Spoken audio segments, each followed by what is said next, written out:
நீங்கள் நடக்கும்போது உங்கள் கால் பாதம் நேராக இருக்குதா, உங்கள் ஃபுட் வந்து நேராக வச்சு நடக்கிறீங்களா? இப்போ இந்த வீடியோவில் பார்க்குற மாதிரி இல்லைன்னா ரொம்ப காலை அவுட்வேர்டாக வெளிப்புறமாக வச்சு நடக்கிறீங்களா? இது போல்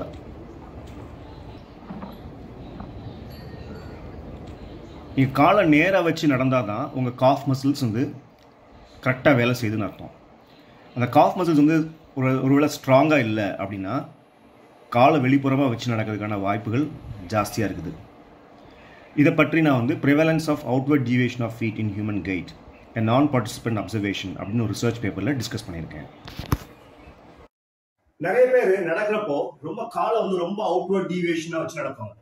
ஸோ வெளிப்புறமாக வச்சு. ஸோ இது வந்து இதுக்கு முக்கியமான காரணம் ஹிப்பில் இருக்க ஒரு பர்டிகுலர் மசில் டைட்டாக இருக்கனால இருக்கலாம்.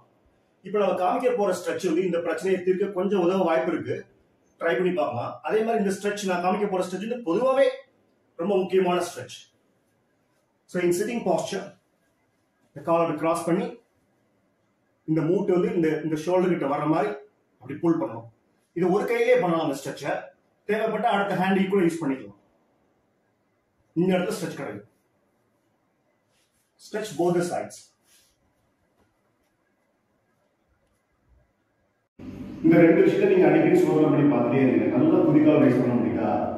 நடக்கும் போது முக்கியமா கால் பாதங்கள் ஸ்ட்ரைட்டா வருதா? அதை மட்டும் அப்சர்வ் பண்ணிட்டே இருங்க. இதுக்கும் நீண்ட அளவுக்கு நிறைய சம்பந்தம் இருக்கு.